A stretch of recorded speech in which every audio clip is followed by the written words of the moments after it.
Natatandaan mo pa ba nung tayong dalawa ay unang magkita? Panahon ng kamusmusan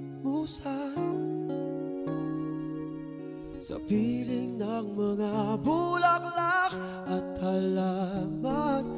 Doon tayong nagsimulang mangarap at tumulong.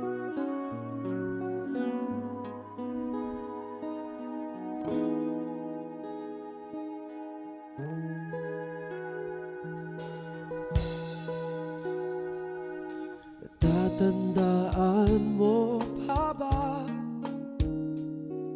inugit kong puso sa punong mangga at ang inalay ko